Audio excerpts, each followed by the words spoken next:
This is Sigma 35mm f1.4 DGDN. For the past 2 years, this lens has been my go-to, my workhorse, and quite honestly, the secret sauce behind my YouTube videos. If you have been watching my channel, chances are most of my videos have been shot with this Sigma 35mm. Today I'm sharing my experience with this incredible glass. Let's explore the specs, performance, and why it has been glued with my FX3 95% of the time. Hey everyone, welcome back to the channel. If you are new here, my name is Junaid Qureshi and I make videos about tech and cameras and creativity. And today we are diving into Sigma 35mm f1.4 lens for Sony full frame cameras. Spoiler alert, I love this lens, and if you are into bokeh and natural looking footage, you might love it too. So let's start the video. First, let's talk about its specs. This lens is part of Sigma's R series, which is known for delivering exceptional optical quality. The aperture ring goes from beautifully creamy f1.4 to f16, and the diaphragm has 11 rounded blades for smooth, dreamy bokeh. And let me tell you,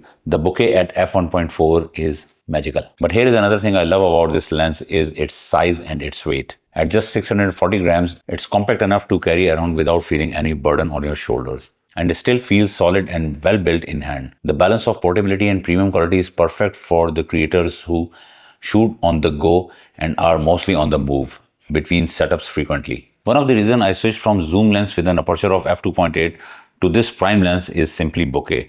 And it's not just about blurriness, it's about the smooth and creamy background separation which enhances the depth of my talking head shots. And the 35mm focal length is a sweet spot for me. It's neither too wide or it's not too tight. Right now I'm shooting this video with 50mm and my camera is too far from me and I don't feel that much connected which I feel with this lens, because it gives me natural perspective that feel like what we see with our naked eye. Build quality is another highlight. This lens feels premium. It's sturdy but not overly heavy, making it perfect for handheld use, or you can mount it on gimbal without having front heavy. It has an aperture ring with a D-click option, so you can smoothly transition between f-stops, which is great for videos. And the buttons are thoughtfully placed, with an AFL button which can be customized for various functions and a switch to toggle between manual and autofocus. The manual focus ring is very smooth. It has a right resistance for those precision adjustments. All these design elements make it joy to use. Whether I'm shooting these long form YouTube videos or making quick reels, this lens doesn't feel any awkward. So we already spoke about the design and everything. Let's talk about the performance. The autofocus on this lens is fast, accurate, and reliable, whether I'm filming a talking head video shot or capturing motion in my reels. With an eye autofocus, it locks on and stays locked. The image quality is awesome. The sharpness from one corner to another, even wide open at f1.4. This review is not very technical, it's a user-based review. I just don't go very much technically into lenses, these numbers and things like that, and nitpicking about the corner things and things like that.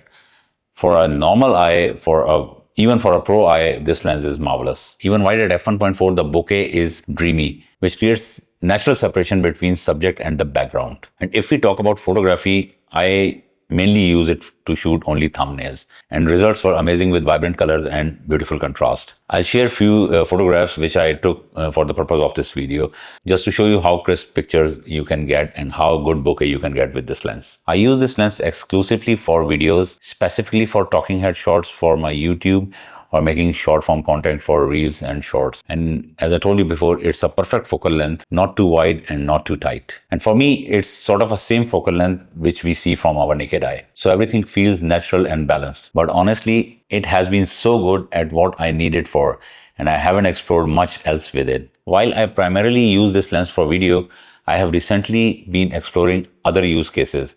I took it out for videography, and the 35mm focal length worked beautifully for capturing candid moments and dynamic scenes. I also tested it in low light condition, and f1.4 aperture really shines, delivering bright and clean images. And for close-up shots, this lens really surprised me with how sharp and detailed results were. These experiments have made me appreciate its versatility even more. Enough praising and enough talking about its design and its build quality, but there is always a flaw in every single product, and in this product there is only one. And that's focus breathing, which is not going to affect you if you are only using it for photography. But for the person like me who use it for videos, yes, there is a focus breathing. And you notice it when you do this manual focus, you will see quite shift in the frame. It's not a deal breaker, but I wish that Sigma should address it in future models, or at least offer some focus breathing compensation like Sony's GM lenses, which most likely is not going to happen. Despite the focus breathing, I absolutely love this lens. It's compact, it's reliable, and delivers stunning results. Whether it's for YouTube videos or reels or photography, this Sigma 35mm f1.4 for Sony lenses is a solid performer. So is this lens for you? If you are a creator and looking for natural looking footage, incredible bokeh, and sharp images, this lens is a fantastic choice. For me, it's worth every single penny. And it's also cheaper than Sony GM lens. Soon I'll be comparing it with Sony 35mm GM lens. I'll do side-by-side comparison. Not very technical one, but what you see with your eyes. So stay tuned for that video as well. So alright, this is my 2-year experience with Sigma 35mm f1.4 lens. I hope this review will help you decide if this lens is right for you. If you have any questions or you want to share your experience, comment below. I guess this is it for today. I hope you liked today's video. If you liked today's video, give me a thumbs up and subscribe to the channel. See you in the next one. Till then, peace.